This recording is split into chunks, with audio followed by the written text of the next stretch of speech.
Eleanor was 65 years old when she finally spoke her truth. She had no pension, no retirement savings, no partner by her side, and maybe the hardest part, she no longer had a place in the life of the one person she had sacrificed everything for, her son. To the outside world, Eleanor was just another older woman living alone in a small rented apartment near downtown, quiet, unassuming, invisible. But behind that calm surface was a lifetime filled with love, heartbreak, and strength. She had raised a child, buried her husband, worked her hands raw for decades, and still ended up with nothing but a roof over her head and a heart full of silence. For many years, Eleanor believed aging meant slowly disappearing. She thought if she wasn't useful, she wasn't wanted. She believed her worth was tied to what she could give, not who she was. But what she came to learn and live was that there is a deep power in starting over, even late in life. This is not a story of loss. It's about how a woman found peace on her own terms. How she chose herself, not because she had to, but because she finally understood she was worth choosing. And if you have ever felt forgotten, pushed aside, or left behind, maybe this story is for you too. Eleanor had always thought old age would bring peace. She imagined quiet evenings on the porch with her husband Harold, watching the sky turn pink over the rolling hills of Kentucky. She pictured Sunday dinners with her son, and maybe one day grandchildren laughing in the yard. This was the picture she painted in her mind, simple, quiet, and full of love. But life, she would learn, doesn't always follow the plans we hold tight in our hearts. The day Harold died was cold and gray. The sky had turned dull by mid-morning, and a mist settled over the fields. Harold left the house before sunrise, like he always did. He kissed her forehead, poured coffee into a thermos, and said, "Don't wait up, dear." She never did wait up, but that day, she would have given anything to wait. The call came at noon. A foreman's heavy voice told her there had been an accident, a scaffolding collapse. Harold was gone before the ambulance arrived. Nothing could be done. At first, Eleanor didn't cry. Her hands trembled, but her eyes stayed dry. She hung up and walked back to the kitchen where a pot of stew bubbled on the stove. She turned off the burner, sat at the table, and stared at the floor for hours. The funeral was a blur. People spoke, hands touched her shoulder, casseroles filled the counter. But Eleanor felt like she was floating above it all, watching someone else's life fall apart. A week later, a man from the construction company came to her door. He avoided eye contact as he handed her a check. The company didn't carry proper insurance. They were barely staying afloat. $40,000 was the best they could offer. "If you want to fight it in court, that's your right," he said quietly, "but the money won't be there. This is it or nothing." Eleanor looked at the check.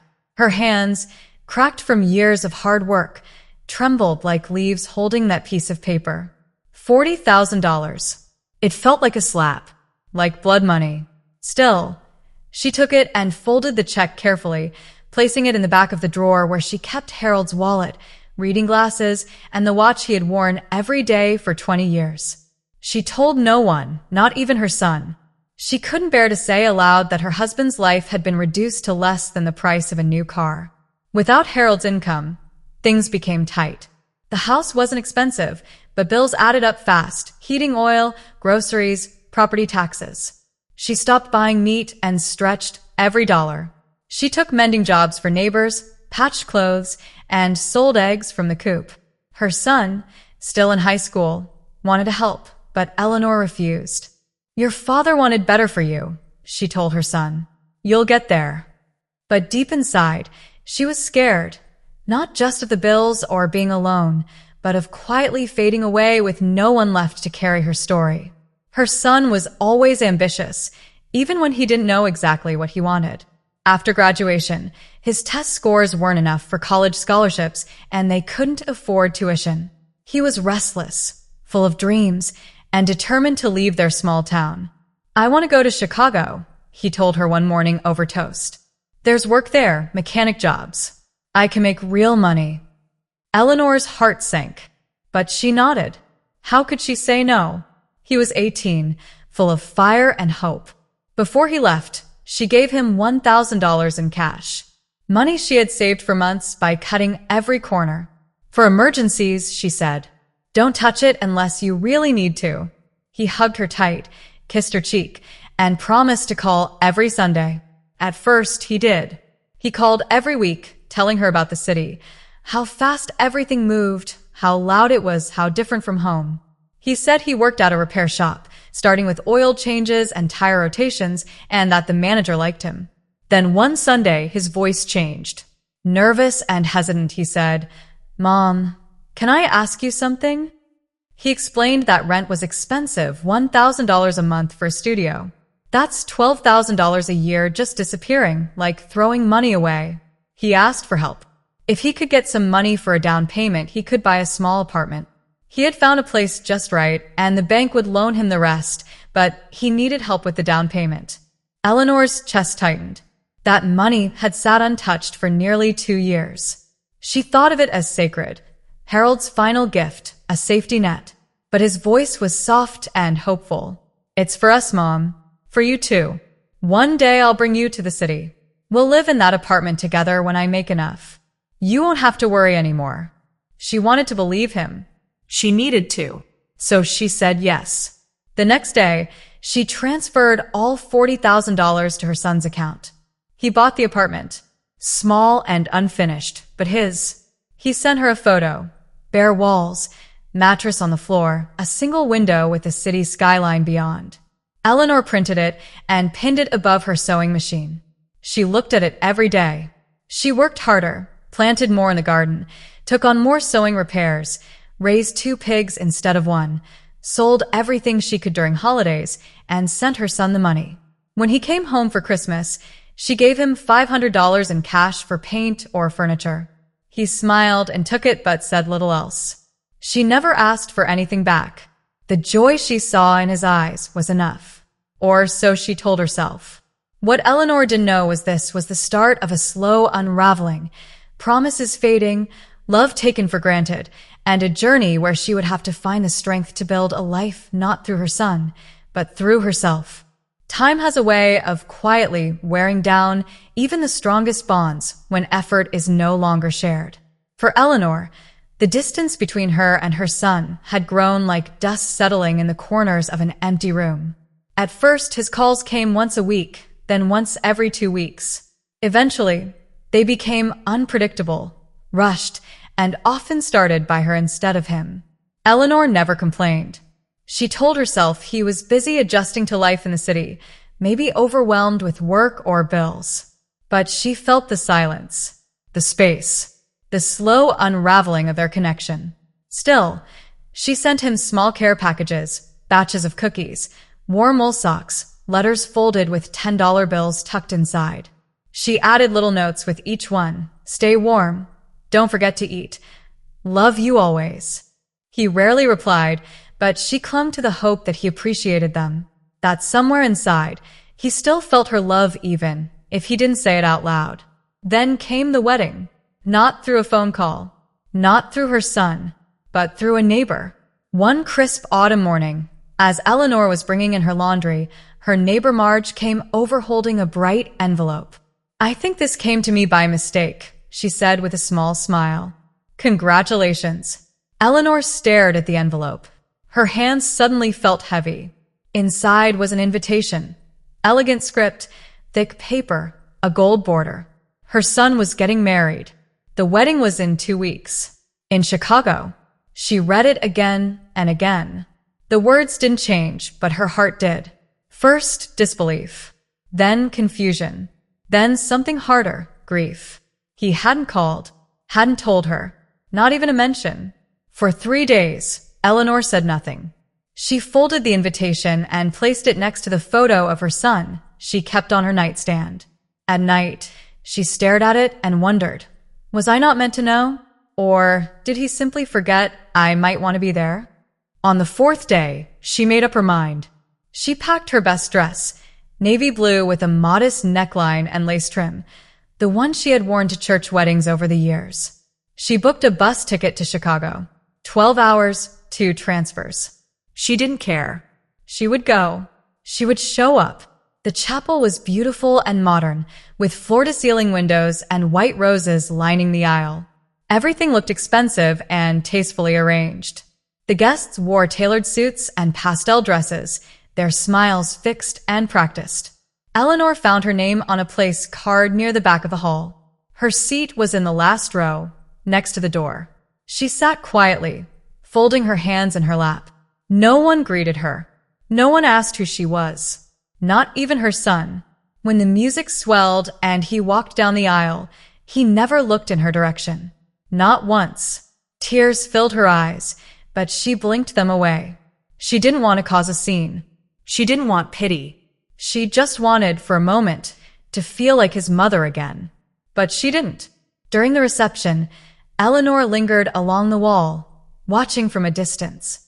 She saw her son dancing with his bride, laughing with her family, toasting with champagne. She tried to catch his eye.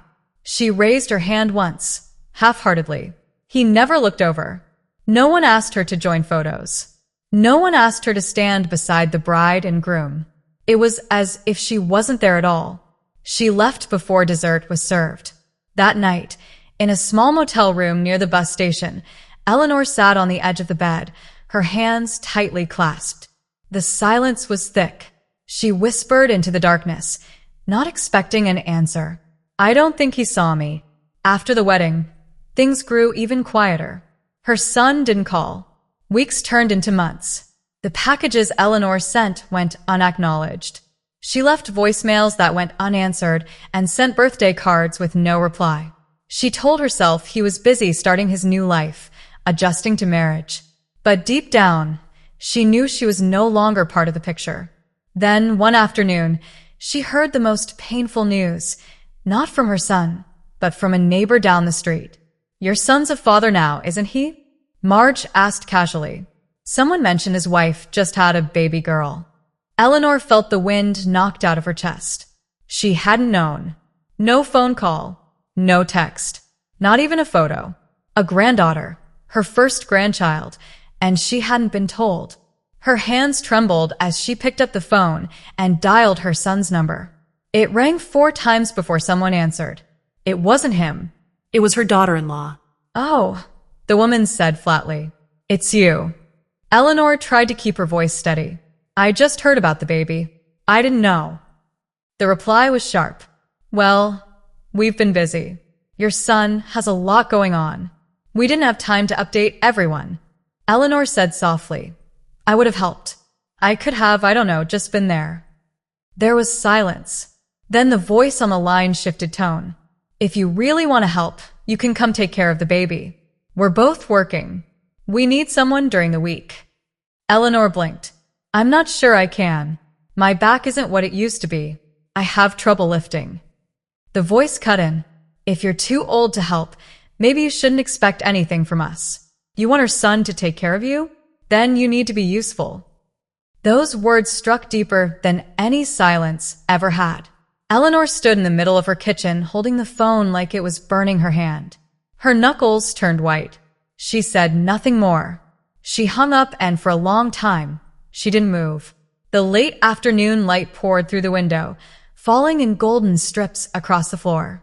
Outside, birds chirped like any other day. But inside her, something was shifting. Something fundamental.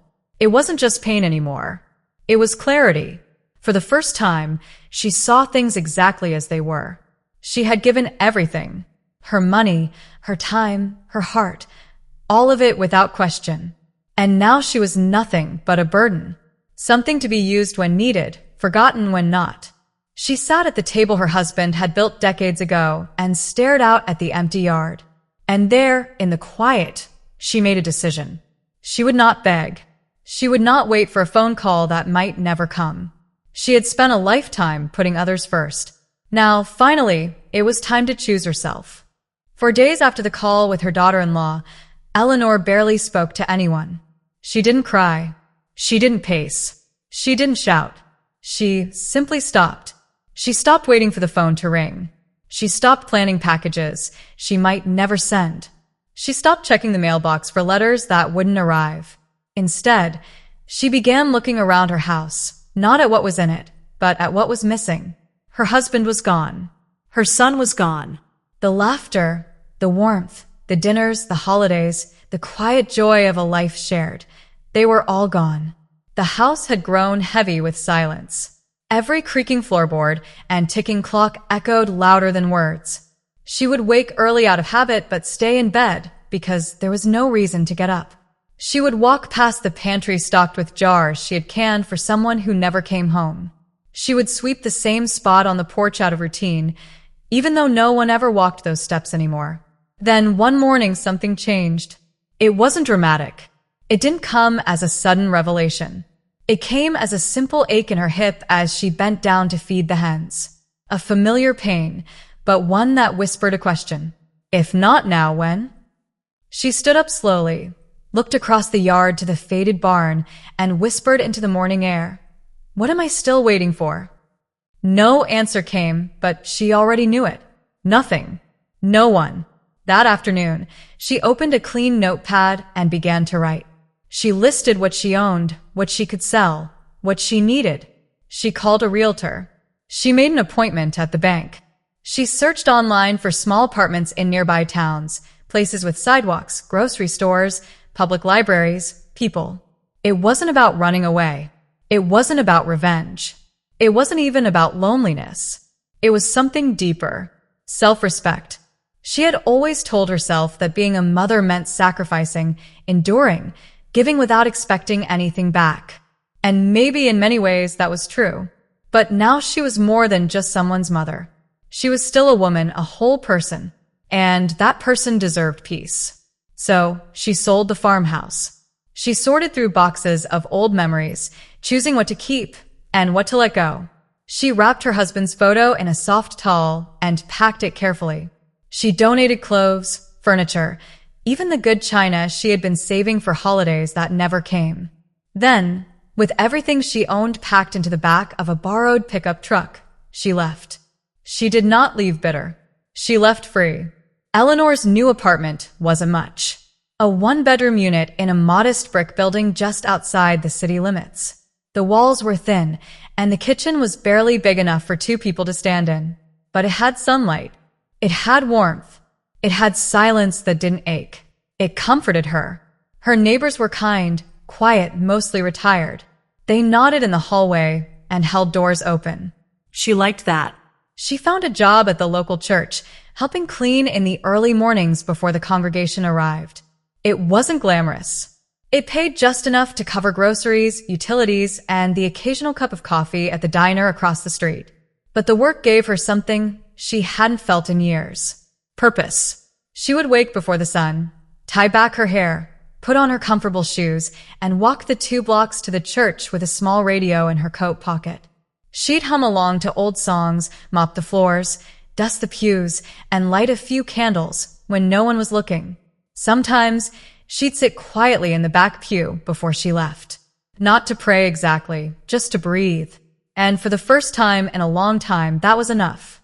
Her day settled into a gentle rhythm. Grocery runs on Tuesdays. Laundry on Thursdays. Letters to herself on Sunday afternoons.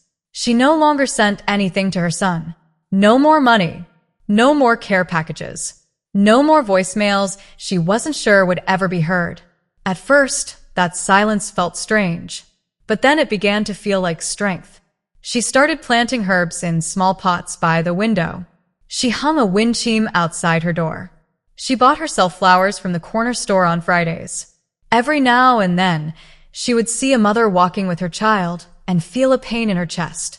Love never disappears. Not real love. But she no longer let it rule her. She had done her part. She had given all she could. And now it was her turn. One evening, as she sat with a cup of chamomile tea in her hands, looking out at the street lights through her thin curtains, she felt something she hadn't in years. Peace. Not the peace that comes from being cared for. The peace that comes from knowing you can care for yourself. She whispered aloud to no one in particular, "I'm still here, and that's enough." And that was the truth. She had no pension, no savings, no child waiting to help her. But she had herself, her steady hands, her sharp mind, her quiet dignity. her new life. And in that, she had everything she needed. You are not alone. Eleanor's story is not unique. It's quiet. It's common. And that's what makes it so powerful. Too many women, after giving their entire lives to others, raising children, caring for husbands, holding families together, find themselves forgotten, overlooked, and left to figure out how to survive the years they were told would be restful. But Eleanor chose something different. She chose herself. And in doing so, she reminded us of a truth we don't hear often enough. Even without a pension, without savings, without someone to lean on, you still have worth. You still matter. You still deserve peace. So if you're listening right now, maybe sitting alone with a cup of tea, feeling like the world has passed you by, please remember this. You are not invisible. You are not broken. You are not a burden. You are a woman with stories, with wisdom, with strength. And it's never too late to choose your own life on your own terms. You are not alone. And you never were.